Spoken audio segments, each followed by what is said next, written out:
معافی نہیں مانگ سکتے. اب بتائیے یہ کتنا مشکل فیصلہ تھا.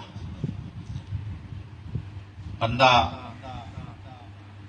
نکاح کرتا ہے اپنی آسائش کے لیے. اب اس ایسی جو انہوں نے سچویشن بتائی اس کے لیے تو علیحدہ سے ایک عورت کو ملازم رکھنا پڑے گا. لیکن بات پھر وہی ہے کہ جن کو خدا کا خوف ہے پھر دنیا کی ہر معاملے کو انہوں نے برداشت کیا. کہنے لگے جی مجھے آپ کی یہ شرط بھی قبول ہے لیکن سیب کی معافی تو دے دیں.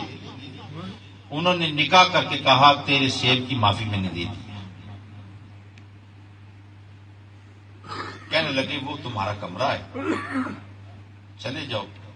عشاء کے بعد آپ کمرے کے اندر گئے,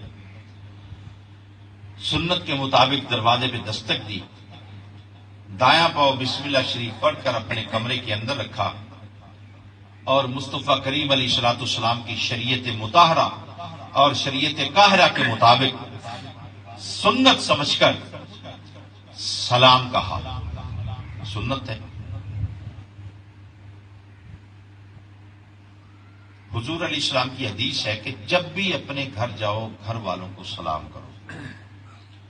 اگر گھر کے اندر کوئی نہیں ہے تو پھر میری ذات پر سلام کرو کہ مومنوں کے گھروں کے اندر مصطفیٰ کریم کی روح مبارک موجود ہوتی ہے. اچھا سلام کیا تو وہ جو اندر دلہن بیٹھی ہوئی تھی اس نے سلام کا جواب دیا, وعلیکم السلام ورحمۃ اللہ وبرکاتہ.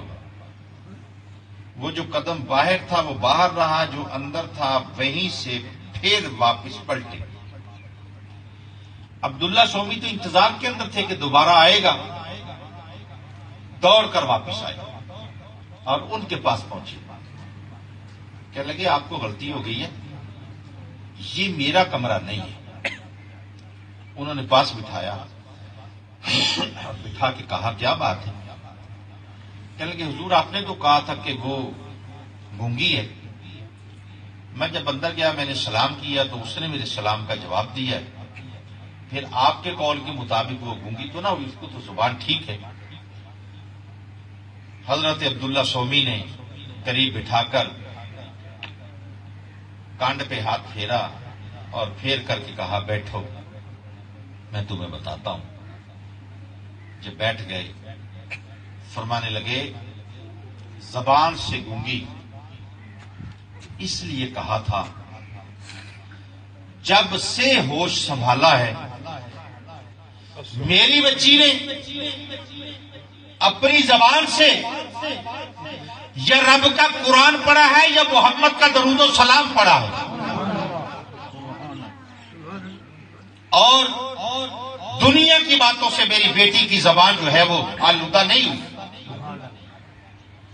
آنکھوں سے اندھی اس لیے ہے جب سے ہوش سنبھالا ہے کسی غیر محرم پہ میری بیٹی کی نگاہ نہیں بڑھی. پاؤں سے معذور اس لیے ہے آج تک میرے گھر کی چار دیواری سے باہر قدم نہیں نکالا. سبحان اللہ.